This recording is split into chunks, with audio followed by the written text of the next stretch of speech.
everyone, welcome back. My name is Marie Major, and in this video I want to talk about the Stargates and the Chakras and how it is all connected. So if you don't know what a Stargate is, I really invite you to watch my videos speaking about Stargates, even check me out on The Daily Show of the Stargates and them kind of mocking the idea of it. But there is always, everything in life, a deeper meaning. So I really ask that you kind of like open yourself up to this idea if this is new. And no, I'm not speaking about the movie or the TV series. Someone's podcast I was just recently on, they were like, have you watched the movie yet? And I was like, no, I actually have not. But I still will get to it and I will watch it. I did see a preview though, and it looks very interesting, and it's, you know, it's amazing. So late 80s, I think it's late 80s, early 90s, but yeah. But anyways, so speaking back about Stargates, a Stargate is an energy field. That's how I tap into it. It is a portal, but it's a specific, unique portal where portals kind of, to me, can shift and change. They can close, they can move, they can reappear. With the Stargates, I really feel like it is Mother Gaia who anchored certain portals on her chakra points. But there's also many other Stargates, not just these 12 primary Stargates. But I wanted to just kind of just film this video a bit more mainly on these 12 primary ones that I have channeled with the chakras. And then I'm going to do another video about the primary ones in Africa, and then also primary ones in the water and the cosmos. So stay tuned for that.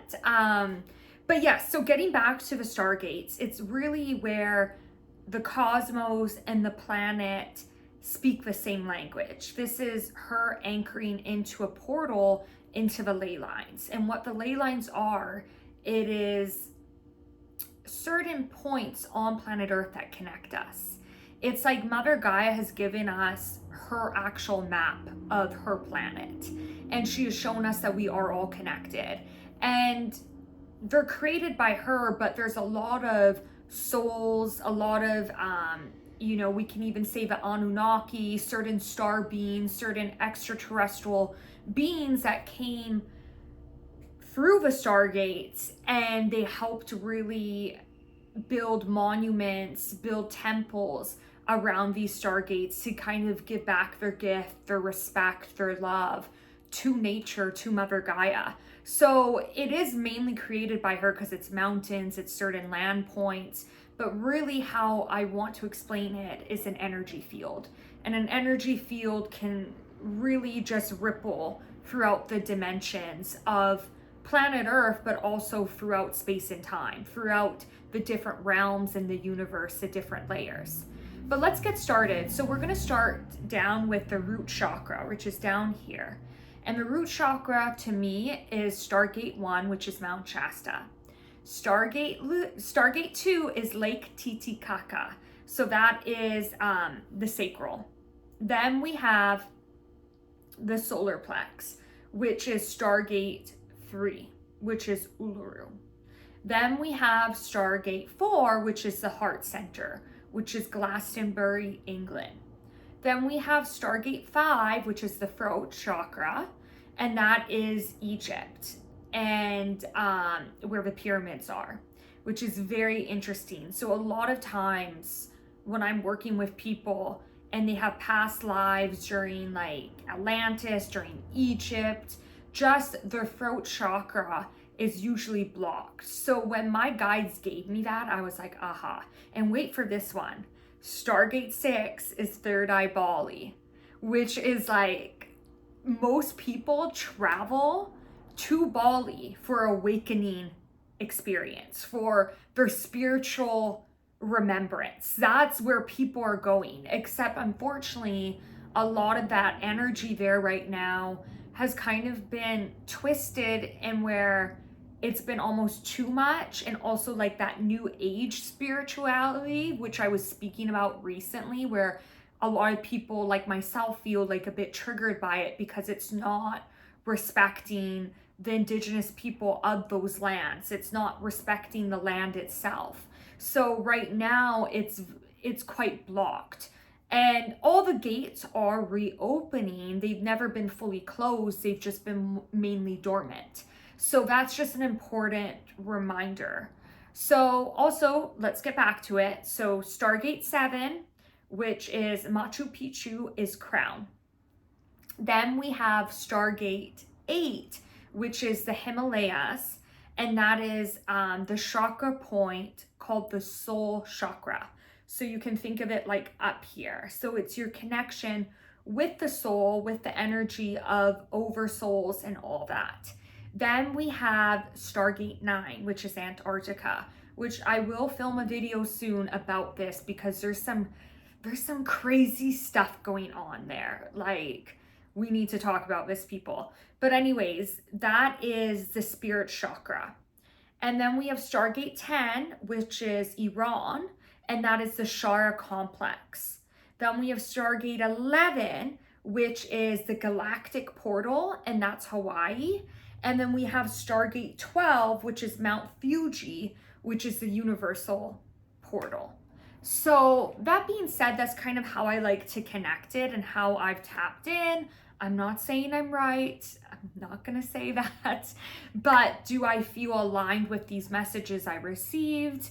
Very much. Does it? I feel like it's a beautiful way to connect. 100%. So when you want to connect with the Stargates, and I get asked this a lot, how do I connect with the Stargates? How can I help bring love to the Stargates?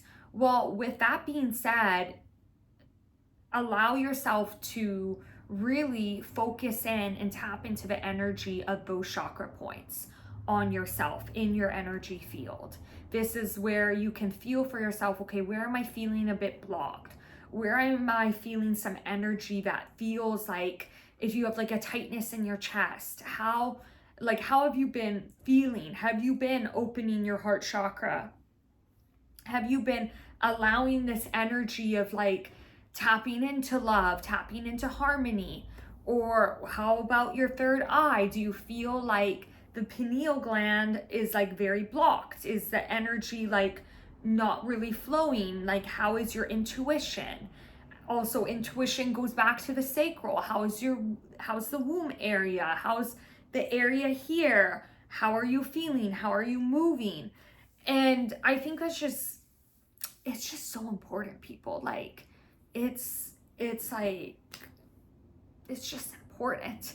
But let's go through it again. So we have Stargate 1, which is Mount Shasta, root chakra. Stargate 2, which Lake Titicaca, that is by Peru and Bolivia. Yeah, I'm pretty sure. I hope I'm right. And that is the solar plex, the sacral. Then we have the solar plex, Stargate 3, which is Uluru, Australia. Then we have Stargate 4, which is heart, which is England, Glastonbury. Stargate 5, which is Egypt. It's the throat chakra. Stargate 6, which is the third eye, Bali. Stargate 7, which is Machu Picchu in the crown chakra. Think of how much that actually really fits, because if you look at like Machu Picchu, it looks like a crown. To me, it does. Okay, Stargate 8 is, oh my God, I'm blanking. How am I blanking, people? Himalayas. Stargate 8 is Himalayas, which is the soul chakra. Stargate 9, which is Antarctica, spirit chakra. So you can think about, there's a lot of spirit energy in Antarctica. So if you mix up the two, spirit, the Himalayas is like the soul, the opening of like the roof of the soul's consciousness.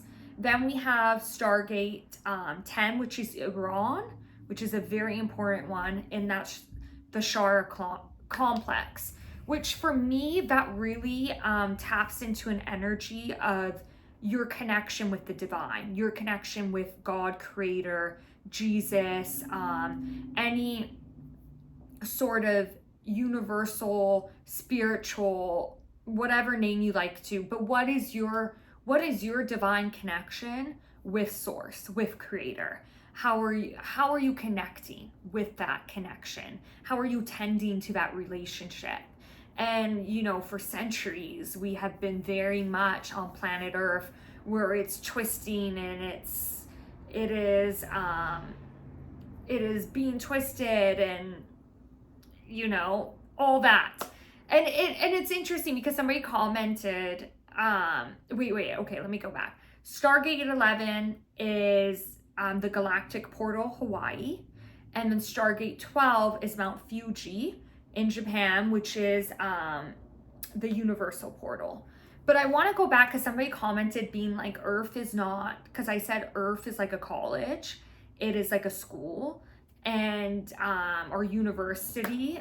That's like, because university, yeah. But anyways, but they said, no, it's like kindergarten, which, like, you know, I'm open, like, I respect that comment. I get it. For me personally, though, I think children are very, a lot more spiritually tapped in than a lot of adults. And I think children, we can really learn from them.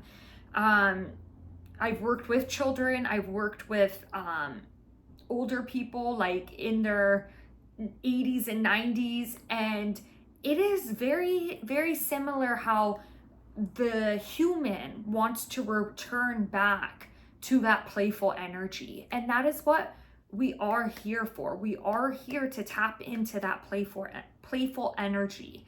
And I get that comment because they were saying there's so much evil and hate and just horrible humans doing horrible things to one another. And I 100% agree with that. And to me, that just seems more like university or college, because it's like more adults being like so just totally just, their dials turned off. Like they're not tapped in. They're not educating themselves. They're ignorant. They're not trying to look at somebody else's walk of life. Like, how can you not put yourself in somebody else's shoes? So like, that is what is meant to happen here on planet Earth. And if there's a lack of empathy, then what are we doing? Like, so I feel like with the whole thing going back to kindergarten and children's, I feel like children really have, like, they come, yes, we come to planet Earth, we sign a waiver saying we are going to forget.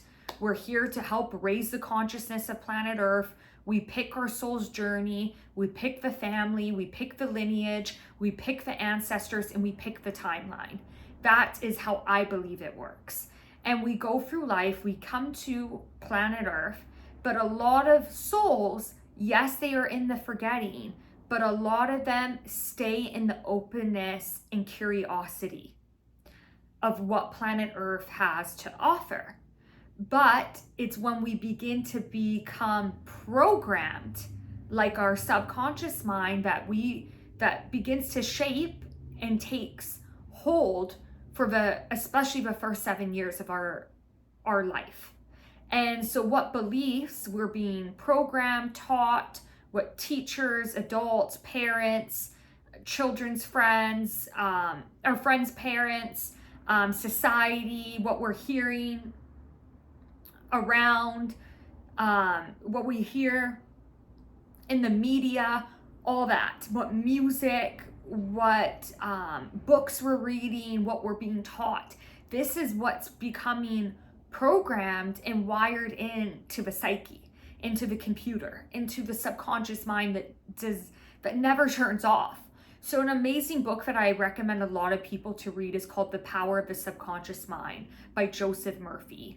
I believe he wrote this in like the 60s or 70s, and I think he was one of the first people to open, I think it was like kind of a therapist practice in Laguna Beach, but I think, I don't know, I might be wrong, but I feel like he opened that in the 60s or 70s. But his teacher was a man named Abdullah, who's from Ethiopia. And he taught him and also Neville Goddard all this stuff about spirituality and about the universe.